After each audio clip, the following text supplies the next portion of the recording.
함께 은혜 받고 승리할 하나님 주신 언약의 말씀입니다. 창세기 2장 8절로 9절 말씀 우리 함께 합독하겠습니다. 여호와 하나님이 동방의 에덴에 동상을 창설하시고 그 지으신 사람을 거기 두시니라. 여호와 하나님이 그 땅에서 보기에 아름답고 먹기에 좋은 나무가 나게 하시니 동산 가운데에는 생명나무와 선악을 알게 하는 나무도 있더라. 오늘 오직 믿음으로 두 번째 시간인데요. 오늘 말씀의 제목은 예수 생명을 가진 교회. 예수 생명을 가진 교회. 앞서 말씀드렸듯이 우리 교회 지금 우측에 걸려있는 표, 이 세 표를 지금 중심으로 8월 한 달 여러분들과 말씀을 나누고 있는데요. 오늘 두 번째 표입니다. 예수 생명을 가진 교회. 생명의 공동체. 이것이 우리 교회인 것입니다. 생명의 공동체. 사실은 이 생명의 공동체는 어떤 교회고 또 이 교회가 이 생명력을 어떻게 나타내는가에 대한 말씀으로 준비하다가 우리 세 번째 시간 예수의 피를 전하는 증인 공동체라는 말씀이 준비되어 있기 때문에 오늘은 이 생명 공동체, 다시 말해서 우리가 어떻게 이 생명을 얻게 되었는지 에 관해서 초점을 맞추고 여러분들과 함께 말씀을 나눠보려고 합니다. 우리에게 생명이 어떻게 주어졌는가? 어떻게 해서 우리가 생명의 공동체를 이루게 되었고 우리는 예수의 생명을 갖게 되었는가에 대한 말씀입니다. 저는 오늘 말씀을 나누면서 여러분들과 세 종류의 나무를 말씀을 나누려고 합니다. 세 종류의 나무. 세 종류의 나무를 우리가 생각하면서 우리에게 주어진 예수의 생명이 어떤 경로로, 어떤 은혜로 우리에게 주어졌는지 함께 나눠보려고 하는데요. 오늘 함께 읽은 본문 말씀을 통해서 먼저 두 나무를 우리가 보게 됩니다. 다시 한번 본문의 말씀을 보실까요? 창세기 2장 8절 9절 말씀에 여호와 하나님이 동방의 에덴의 동산을 창설하시고 그 지으신 사람을 거기에 두시니라. 여호와 하나님이 그 땅에서 보기에 아름답고 먹기에 좋은 나무가 나게 하시니 동산 가운데에는 생명나무와 선악을 알게 하는 나무도 있더라. 에덴 동산을 하나님께서 창설하시고 많은 나무를 만드셨는데 그 중앙, 동산 중앙에 두 나무를 두셨대요. 그 나무 이름이 무엇입니까? 하나는 생명나무요, 하나는 선악을 알게 하는 나무였다. 자, 오늘 이 두 나무를 우리가 먼저 주목해야 할 것인데요. 하나님은 이 나무에 대한 말씀, 특별히 나무에 관한 말씀을 창세기 2장 17절에 이런 말씀을 하십니다. 선악을 알게 하는 나무는 그 나무의 열매는 먹지 말라. 내가 먹는 날에는 반드시 죽으리라. 자, 에덴을 창설하시고 에덴 중앙에 두 나무를 두셨어요. 생명나무와 선악을 알게 하는 나무. 그러면서 하시는 말씀이 선악을 알게 하는 나무 열매는 먹지 말라는 거예요. 이것을 먹는 날에는 정녕 죽으리라. 반드시 죽게 될 것이다. 우리는 그 결과를 잘 알고 있습니다.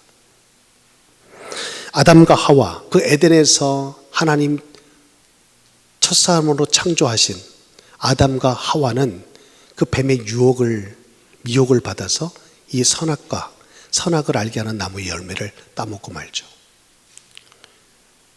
오늘 그 모든 과정을 낱낱이 창세기 3장의 말씀에 기록하고 있는데요. 우리가 알고 있는 그 말씀을 가만히 생각해 보면 어찌 보면 오늘 우리는 이런 생각을 해볼 수 있을 것 같아요. 하나님은 생명나무를 우리에게 주시려고 했고 옛뱀 속에 들어간 사탄은 이 선악과 열매를 우리에게 주려고 했다는 거예요. 성경에는 없는 말씀이에요. 그런데 말씀을 준비하다가 제가 생각해 보니까 하나님은 우리가 생명나무를 먹기를 원하시고 사탄은 우리가 선악을 알게 하는 나무를 먹기를 원한다는 거예요. 맞아요?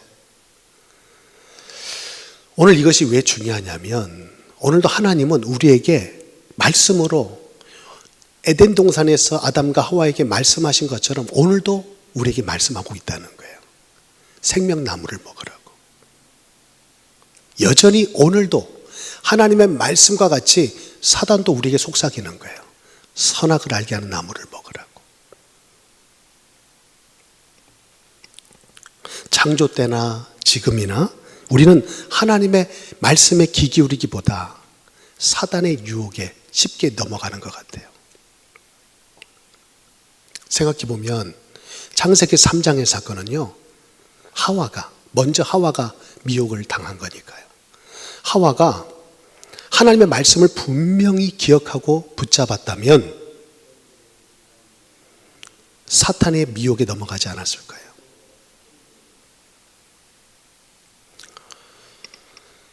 여러분, 우리가 말씀에 분명히 서 있지 못하면 언제나 우리는 사단의 유혹에 넘어갈 수 있는 존재입니다.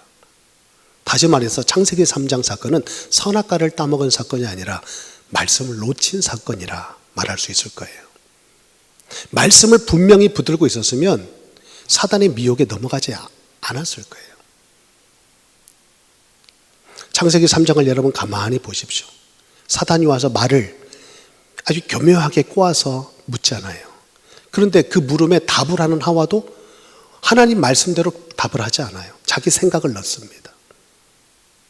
보지도 만지지도 말라고 했다는 말씀 하나님 하지 않았거든요. 그런데 뱀과 하와의 대화를 가만히 보면요, 그 중심의 자리에 말씀이 없다는 것을 알 수 있어요. 이것은 우리에게 무엇을 교훈해 주냐면, 오늘도 우리는 정말 우리 신앙생활에 말씀이 어느 자리에 있는가, 우리의 신앙생활의 중심에 정말 말씀이 있는가, 우리 자신을 돌아보게 하는 것입니다. 선악과 사건은 에덴 동산에서만 일어난 사건이 아니니까요. 오늘도 우리의 삶의 일터에서 일어나고 있는 일입니다. 오늘도 우리는 선악과를 따먹고 있는 거예요. 보암직, 먹음직, 탐스럽기까지. 말씀을 놓치고 사탄의 미혹을 받으니까요, 그렇게 보이는 거예요. 먹음직스럽고 보암직스럽고 탐스럽기까지 한 것입니다.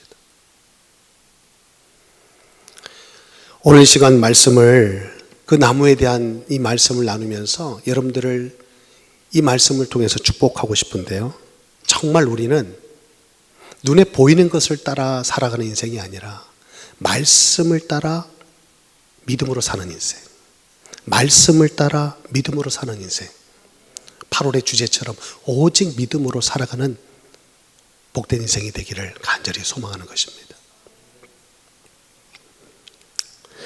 오늘도 이 예배 자리에 우리가 나와서 앉아 있는데요, 예배를 준비하는 저 자신도 매 주일마다 예상치 못했던 일들이 계속 벌어지니까 예배를 준비하는 마음이 참 분주해요. 왜냐하면 함께 이 일을 협력할 수 있는 일꾼이나 손길이 아직은 부족하기 때문에 막 이 일 저 일을 신경 쓰다 보면 정신이 없을 때가 있어요. 그래서 이 강단에 올라오기까지 뭐 일을 해결하고 처리하고 올라와야 되니까, 여러분도 오늘 이 자리에 나오실 때 그냥 여유롭게 갈 곳 없고 할 일 없어 나온 건 아니잖아요.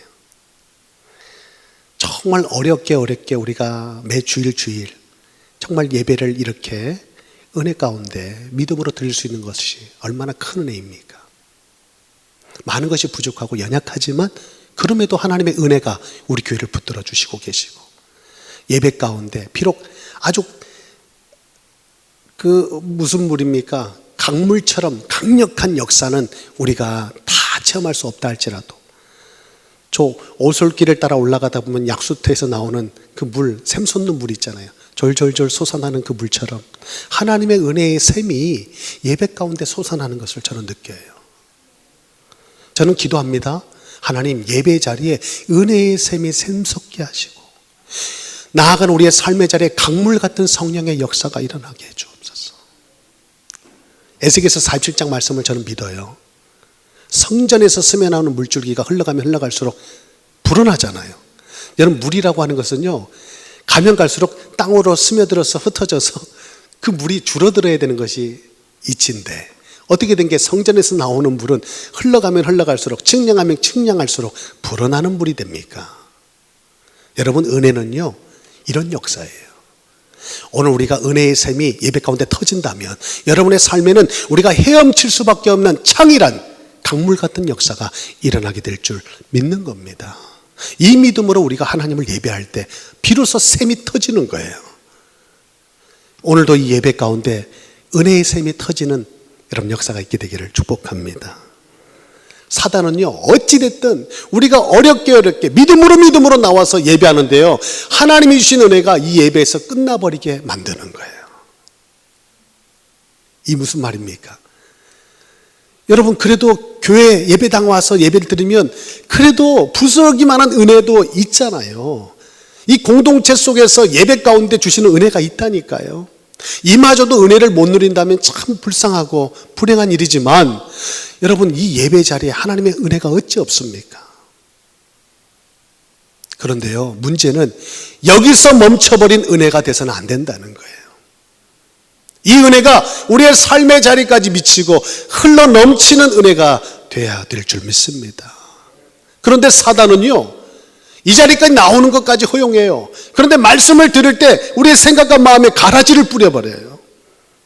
말씀을 듣고 있는데 깨닫지 못하게 하고, 말씀은 들었고 깨달았으나 언약으로 약속으로 붙잡지 못하게 만든다는 거죠.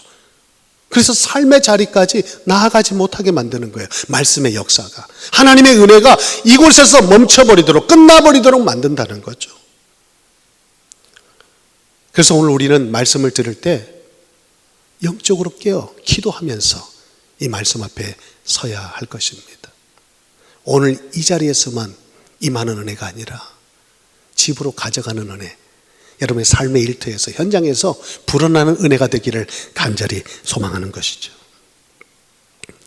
그렇게 될 때 삶의 현장에서 끝없이, 아니 쉬지 않고 졸지도 않고 사단은 우리에게 찾아와 미혹하고 속삭일 때 하나님의 말씀이 우리의 삶의 중심의 자리에 딱 든든하게 서 있다면 오늘도 우리는 선악과를 범하는 사건을 범하지 않을 거예요.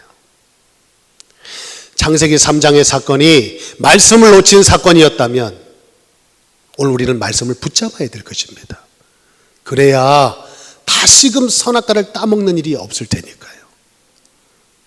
오늘도 우리는 눈에 보이는 것을 따라가지 않고 말씀대로 믿음으로 살아가는 그런 인생이 되기를 다시 한번 주님의 이름으로 축복합니다. 그렇게 해서 창세기 3장에 범죄한 아담과 하와는 에덴에서 추방을 받아요. 여러분, 에덴이 어디입니까? 하나님의 나라예요. 하나님의 나라에서 추방을 받았다는 거예요. 에덴에서 그들에게 주어졌던 모든 축복과 기쁨과 모든 은혜를 상실하고 만 것입니다. 에덴에서 추방을 받았다는 것은 에덴에서 그들이 누렸던 모든 복을 다 상실했다는 것이죠. 그런데 우리가 주목해야 될 것은 하나님께서 아담과 하와를 에덴에서 추방하시면서 행하신 조치사항이 있어요. 하나님께서 행하신 조치, 그 조치가 뭐냐? 창세기 3장 24절. 이같이 하나님이 사람을 쫓아내시고 에덴 동산 동쪽에 그룹들과 두루 도는 불칼을 두어 생명나무의 길을 지키게 하시니라. 아담과 하와를 에덴에서 쫓아내시고 생명나무를 그룹과 두루 도는 불칼로 지키게 하셨다는 거예요. 생명나무의 길을 막으셨다는 거죠. 죄를 범한 인간이 생명나무를 먹으면 죄 가운데서 영생을 누리기 때문에 하나님은 그 길을 막으신 거예요. 이것이 하나님께서 범죄한 아담과 하와를 에덴에서 추방하시고 난 다음에 행하신 조치사항입니다. 문제는요, 이때부터 우리 인생의 고통과 저주와 불행과 방황이 시작된 거예요. 여러분, 인생의 진짜 문제는요, 길이 막힌 거예요. 그 길을 누가 막으셨다고요? 하나님이 막으신 거예요. 생명나무로 나아가는 길을 하나님께서 막으셨다니까요. 범죄한 인간이 생명나무의 열매를 먹으면 죄 중에 영원히 사니까 그 죄 문제를 해결하고 생명나무를 먹어야 되는 거예요. 그래서 하나님은 이 생명나무로 가는 길을 친히 막으셨다는 거예요. 여러분, 그걸 아십니까? 우리는 사실 길을 잃고 방황하는 인생입니다. 우리 인생이요, 다 나름대로 제 갈 길을 향해 열심히 달려가는 인생같이 생각하지만 사실상 우리는 길을 잃어버린 방황하는 인생이라는 거예요. 길인 줄 알고 가봤더니 길이 아닌 거예요. 어떤 사람들은 막 길을 만들려고 애를 씁니다. 심지어는 막 벽을 뚫어버려요. 난 할 수 있다. 내 생각이 답이다. 내 생각이 길이다. 라고 막 자신하면서 갑니다. 그런데 그것 또한 길이 될 수 없어요. 여러분, 방황은요, 길을 찾을 때 끝납니다. 어느 교회 가니까 교회 입구에다 그렇게 써놨더라고요. 예수님을 만나면 인생의 방황이 끝이 나고 좋은 교회를 만나면 신앙생활의 방황이 끝이 납니다. 맞아요? 여러분, 우리 예수님을 만남으로 여러분의 인생의 방황이 끝이 났습니까? 길을 찾을 때 방황이 끝난다니까요. 예수님이 여러분의 인생의 길이 되지 않고서는 우리 인생의 방황이 아직도 지속되고 있는 거예요. 계속되고 있는 거예요. 정말 예수님이 내 인생의 길로 정말 보여지고 믿어질 때 우리 인생의 방황은 그 순간 끝나는 것이죠. 여러분, 좋은 교회를 만날 때 신앙생활, 여러분 생각해 보면요, 신앙생활을 하면서도 답답할 때가 있어요. 왜냐하니까 많은 분들한테 물어보면요, 지금 다니고 출석하고 있는 교회가 내 교회가 아니라고 얘기해요. 그럼 우리 교회는 어디 있습니까? 내 교회는 어디 있는 거예요? 교회는 그렇게 옮길 수 있어. 뭐 이 교회를 나갔다가 저 교회를 나갔다가 우리가 할 수 있지만, 여러분, 이 신앙생활이라고 하는 것은 믿음의 뿌리를 내리는 거기 때문에 여러분, 교회가 내 교회가 되어지고 그곳에 내 신앙의 믿음의 깊이 뿌리를 내릴 때 하나님이 주시는 풍성한 열매, 영양분을 공급받게 되는 것입니다. 그래서 내 교회가 있어야 되는 거예요. 저는 여러분에게 간절히 소원하면서 오늘 고백하는데요, 여러분의 부족한 사람이 여러분의 목사가 되기를 바랍니다. 세상에 얼마나 많은 목사님이 계십니까? 그런데 아무리 못나고 부족해도요, 여러분을 가장 많이 생각하고 여러분을 위해서 기도하는 목사는 이 앞에 서 있는 사람일 겁니다. 내 목사가 있어야 되고 내 교회가 있어야 되고, 우리 인생에 정말 방황이 끝나려면요, 분명한 길이 보일 때 방황은 끝난다는 사실, 우리는 꼭 기억해야 할 것입니다. 그런 의미에서 우리 인생에서 받은 복 중에 복이 뭐냐?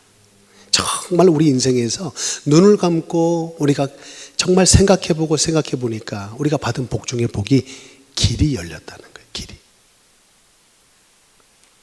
여러분, 동의하시면 아멘 하세요. 여러분 인생 아직 길이 열리지 않았습니까? 길이 열린 분은 이 말씀 앞에 저는 아멘 할 줄 믿습니다. 여러분, 길이 열린 인생, 길이 열렸다, 길이 막혔다. 여러분, 길이 막힌 인생이 있고 길이 열린 인생이 있어요. 이 길은 생명나무로 가는 길일 겁니다. 그 길은 구원의 길입니다. 그 길에는 영생이 약속되어 있습니다. 성경의 이야기는요, 사실 가만히 보면요, 잃어버린 낙원을 되찾는 길이 무엇인지를 가르쳐주고 있는 거예요. 실낙원과 복낙원의 이야기예요. 어떻게 해서 우리가 낙원의 기쁨을, 그 은혜와 축복을 놓쳤는지, 잃었는지, 그리고 어떻게 그 복낙원, 그 복을, 은혜와 기쁨을, 생명을 되찾을 수 있는지, 그 길을 우리에게 가르쳐주고 있다는 거예요. 구약은요, 그 길을 여는 자가 올 것이다. 신약은요, 그 길을 여신 자가 오셨다는 거예요. 할렐루야. 아멘이십니까?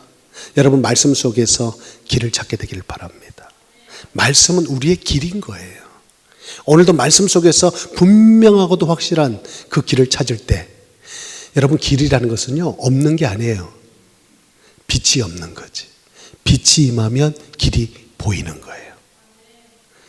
어둠으로 덮여서 있는 길을, 내 앞에 있는 길을 볼 수 없을 뿐이지, 빛이 임할 때 길은 보이기 시작하는 거죠. 여러분, 말씀의 빛이 우리의 영혼에 임할 때, 우리의 영혼을 비출 때, 우리 믿음의 눈을 열어 내 앞에 놓여진 그 생명나무로 나아가는 길을 우리가 보게 되는 줄 믿는 것입니다. 그래서 저는 오늘 이제 지금부터 생명나무로 가는 그 길, 방금 전에는 하나님께서 다 차단하셨어요. 그룹과 두루 도는 불칼로 막으셨어요. 그런데 지금부터는 그 길을 하나님이 다시 여시는 것을 여러분들에게 말씀드리고자 합니다. 하나님이 막으신 길을 하나님이 여시는 거예요. 하나님이 여신다. 에덴 동산 중앙에 있었던 두 나무에 대한 얘기를 했다면, 저는 이제는 골고다 언덕에 서 있는 한 나무를 여러분에게 말씀드리려고 합니다. 그 나무는 십자가입니다. 이 십자가가 바로 생명나무로 가는 그 길을 연 나무예요. 하나님은 예수님을 이 땅에 그리스도로 보내셔서 십자가에 못 박으시기까지 하시고자 하신 일이 있어요. 예수님이 그리스도로 이 땅에 오신 이유가 뭡니까? 우리가 바라고 소원한 일들이 잘 되고, 우리가 건강의 복을 누리고, 명예와 권력을 얻고 성공하기에 보태주기 위해서, 도와주시기 위해서, 응답하시기 위해서, 복주기 위해서 이 땅에 오셨냐? 아니잖아요. 우리가 예수님을 믿는다고 하는 것이 무엇이냐 이거예요. 예수님이 나를 위해서 십자가에서 행하신 일을 믿는 거예요. 하나님이 예수님을 십자가에 비참하게 못 박혀 죽기까지 내버려 두시고 하나님이 행하시고자 하셨던 일이 뭐냐 이거예요. 우리 그 일을 알아야 되잖아요. 그것을 믿어야 되는 거예요. 그 믿음에 생명이 있기 때문에. 예수님께서 십자가에 달려 운명하실 때 일어난 중요한 영적 사건을 성경은 마태복음 27장에 이렇게 기록하고 있습니다. 예수께서 다시 크게 소리 지르시고 영원히 떠나시니라. 이에 송소 휘장이 위로부터 아래까지 찢어져 둘이 되고 땅이 진동하며 바위가 터지고. 예수님께서 십자가에서 운명하실 때 일어난 영적 사건이 뭐라고요? 휘장이 찢어졌다는 거예요. 여러분, 휘장이 어디 있는 겁니까? 성막 안에 지성소와 성전을 가로막고 있는 휘장입니다. 이 휘장은 죄인과 하나님과 분리되었음을 나타내는 상징물이에요. 지성소, 하나님의 임재를 상징하는 지성소로, 그래서 죄인된 인간이 들어갈 수 없는 거예요. 단 하나님이 기름 부으신 대제사장만이 1년에 단 한 번 속죄일에 이스라엘 백성들의 온 죄를 속죄하기 위해 그곳에 들어가게 되는 겁니다. 이것을 허용하신 거예요. 허락하셨다는 거예요. 그런데 그 휘장이 예수님이 십자가에 죽는 그 순간, 운명하신 그 순간 위에사리로 찢어졌다. 예사로운 일이 아닙니다. 휘장은 그렇게 쉽사리 찢어질 만한 그런 물건이 아니에요. 그런 천조각이 아닙니다. 결코 사람의 인위적인 힘으로 찢을래야 찢을 수 없는 휘장이에요. 그런데 위에서 아래로 찢어졌다. 왜 굳이 성경은 이 사건을 기록하고 있을까요? 저는 믿습니다. 하나님께서 예수님이 십자가에 못 박으실 때 간절히 원하셨던, 하시고자 하셨던 일이 바로 이 일이기 때문에. 여러분, 휘장은요, 하나님과 우리 사이를 가로막고 있는 죄의 담과 같습니다. 죄의 벽이에요. 그래서 죄인이 그 휘장 안으로 법궤가 놓여진 지성소를 들여다봐서도 안 되고 들어가서도 안 돼요. 죽습니다. 그래서 대제사장도 허리춤에 끈을 묶고 들어가는 거예요. 혹여나 죄가 있어 병고를 당할 때 누가 와서 시신을 수습해야 되잖아요. 그 끈에 묶여있는, 허리에 묶여있는 끈을 잡아 끌어서 그 시신을 처리해야만 했습니다. 휘장은 엄격하게 완전히 하나님과 죄인을 갈라놓은 죄의 담이었다는 거예요. 그런데 예수님의 십자가의 죽으심이 그 휘장을 찢어버렸다. 그 휘장을 갈라놓았다. 히브리서 10장 19절 20절은 이렇게 말씀합니다. 그러므로 형제들아, 우리가 예수의 피를 힘입어 성소에 들어갈 담력을 얻었나니 그 길은 우리를 위하여 휘장 가운데로 열어놓으신 새로운 살 길이요 휘장은 곧 그의 육체니라. 예수님의 육체가 십자가에서 찢겨지고 그 피가 쏟아질 때 휘장이 찢어지는 거예요. 휘장이 뭐라고요? 그 휘장은 하나님께서 휘장 가운데 그 길을 여신 것은 그 길에 살 길이 있기 때문이다. 생명의 길이 그 휘장이 찢겨진 그 길로 열리게 되었다는 거예요. 하나님이 막으신 생명나무로 가는 그 길 봉인하셨거든요. 해제할 수 없어요. 하나님이 막으셨는데, 하나님이 닫으셨는데 누가 그 문을 열겠습니까? 그런데 하나님은 친히 인간의 몸을 입고 이 땅에 오셔서 죄인의 그 저주의 형틀에 매달리셔서 오늘 이 친히 그 몸을 찢으심으로 우리에게 살 길이 되셨다는 거예요. 여러분, 이 사실을 믿으십니까? 놀라운 사실 한 가지는요, 이 휘장에는요 그룹의 문양이 수놓아져 있었어요. 출애굽 26장 31절입니다. 너는 청색, 자색, 홍색 실과 가늘게 꼰 배 실로 짜서 휘장을 만들고 그 위에 그룹들을 정교하게 수놓아서. 휘장, 법궤로 나아가는, 지성소로 나아가는 그 문을 가로막은 휘장에 무슨 문양이 있었다고요? 그룹의 문양이 있었다는 거예요. 앞서 말씀드렸던 생명나무로 가는 그 길을 그룹으로 두루 도는 불칼로 막으셨다고 그랬죠. 휘장이 찢어지면서 그 휘장에 새겨진, 문양이 새겨진 그룹이 두 길로 갈라지게 된 거예요. 하나님이 생명나무로 가는 그 길을 막으셨던 그 길을 봉인 해제하신 것입니다. 하나님이 친히 여신 거예요. 그룹들로 두루 도는 불칼로 막게 하셨던 그 생명나무의 길을 하나님이 여신 것이죠. 십자가는 그래서 생명의 길이 되는 것입니다. 십자가가 우리에게 구원의 길이 되는 거예요.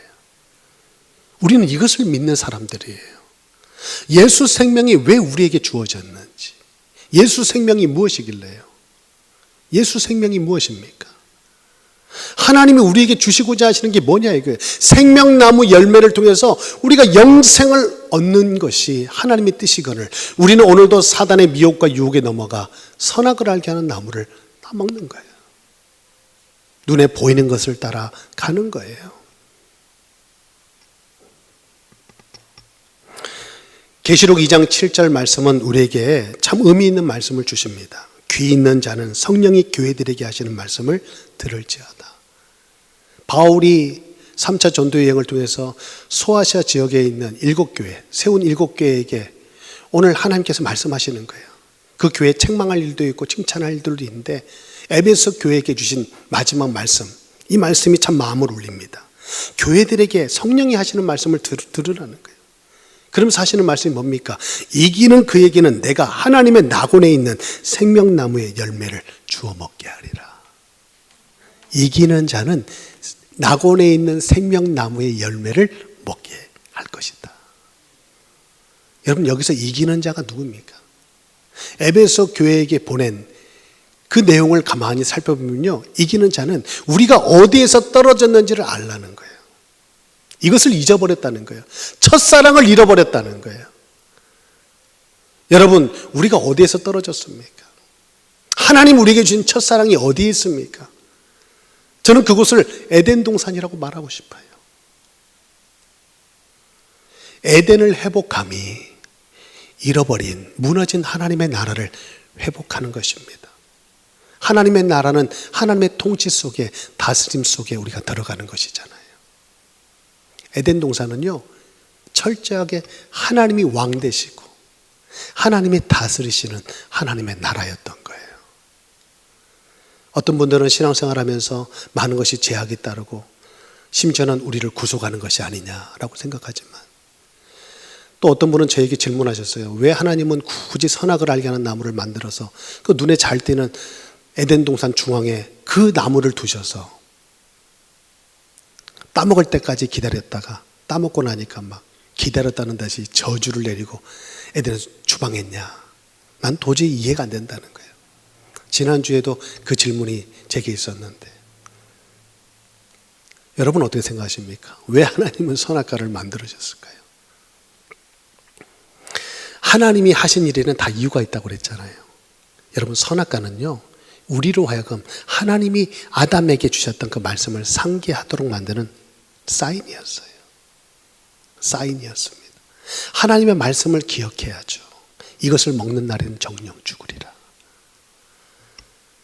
우리 인생은요, 울타리를 넘어가면 자유인 줄 알지만 울타리를 넘어가는 순간 고통이, 사망이, 재앙이, 저주가 우리 인생 가운데 닥친다는 사실을 우리는 알아야 됩니다. 하나님의 형상대로 지음받은 우리 인간은요, 어찌 보면 완벽한 존재예요. 하나님의 창조적 속성과 능력을 우리가 닮아 있으니까요. 그 능력으로 우리는 이 찬란한 문명을 이루고 살잖아요. 동물과 다른 것이 그거 아닙니까? 하나님의 형상대로 지음받은 영적 존재로 우리가 창조되어서 이 세계를 하나님의 뜻 가운데 우리가 하나님의 능력으로, 지혜로 이 세상을 이렇게 멋지게, 창조까지는 아니겠지만 창조 비슷하게 개발하고 이 문명을 발전시키며 살아가는 것이 어디에 있냐, 이거 그 힘이. 우리 인간과 짐승이 다른 점이 무엇입니까? 하나님의 형상 안에 하나님의 이미지가 우리의 인간이 가지고 있는 능력이 아닙니까? 그런데 그 죄로 말미암아 그 모든 것을 다 잃어버린 거예요. 그래서 하나님을 떠나서 하나님과 상관없이 우리 인생은 살아갈 수밖에 없고, 이 문명과 이 세상의 모습을 보세요. 하나님은 없잖아요. 인간이 만들어낸 이 찬란한 문화, 지금 우주 과학 시대를 살아가고 있는 이 시대에 하나님이 어디 계십니까? 하나님은 없습니다. 이제 우리 인간이 그 신의 자리에, 신의 영역에 우리가 도전하는 것이죠. 저는 그것이 이 시대의 선악과라고 봐요. 선악과, 뱀이 와서 뭐라고 속삭였어요? 그거 먹으면 하나님 돼. 그거 먹으면 하나님 될까 봐 하나님 그걸 하시고 먹지 말라고 한 거예요. 이 말을 듣고 보니까 진짜 먹음직스럽고 보암직스러웠던 거예요. 여러분, 에덴의 축복을 우리는 회복한 자입니다. 다시 말해서 하나님의 말씀에 울타리를 치고 사는 거예요. 하나님의 그 영역에 도전하지 말아야 될 마지막 구분선. 피조물로서 아무리 하나님의 형상대로 완벽한 존재로 지음받은 인간일지라도 넘지 말아야 될 구분선이 있는 거예요. 인간은 피조물일 뿐입니다. 하나님은 창조주세요. 이것을 우리에게 분명하게 말해주는 것이 바로 선악과인 거예요. 그 선악과를 범함으로 우리는 고통을 자처한 거죠. 하나님은 그 죄 가운데 영원히 살지 않도록 생명길을 막으셨다가 예수 그리스도 안에서 그 십자가를 통하여 다시금 생명의 길을 여셨다는 사실, 우리는 믿는 것입니다. 예수 생명을 가진 우리 교회, 그 생명에는 능력이 있을 것입니다. 그 생명에는 소망이 있는 것입니다. 우리만 사는 게 아니에요. 모든 것을 살리는 능력이 그 생명 안에 있기 때문입니다. 그래서 저는 오늘 이 말씀을 통해서 우리의 믿음이, 예수 생명을 가진 우리의 믿음이 살아나고 그 생명의 능력으로 모든 이들을 살려내는 그런 믿음의 주인공이 되기를 주님의 이름으로 축복하는 것입니다. 기도하겠습니다. 하나님, 오늘 함께 나눈 말씀을 통해서 예수의 생명의 의미가 무엇인지, 어떻게 우리가 그 생명을 받았는지, 우리가 가졌는지 함께 말씀을 나눴습니다. 깨닫는 은혜를 허락하여 주시옵소서. 또한 이 말씀을 깨닫고 은혜 받는 것으로 그치는 것이 아니라 우리의 삶의 자리에까지 이 은혜가 미쳐 말씀 안에서 믿음의 삶을 살아가게 하여 주셔서 오늘도 우리의 삶 가운데 호시탐탐 노리며 미혹하고 유혹함으로 선악을 알게 하는 나무, 눈으로 보암직하고 먹음직스럽고 탐스럽기까지 한 그 죄의 열매를 먹게 만드는 사단의 미혹에 넘어지지 않게 하시고, 주의 말씀을 통하여 예수 그리스도 안에 있는 그 생명의 나무를 먹고 마심으로 생명력 있는 믿음의 삶을 살아가게 하여 주셔서 내가 그 은혜로 살았으니 이제는 그 생명, 예수 생명의 능력으로 많은 이들을 살려내는 믿음의 주역으로 살게 하여 주옵소서. 그 은혜 허락하신 줄 믿고 감사하며 주 예수 그리스도 이름으로 간절히 기도 올리옵나이다. 아멘.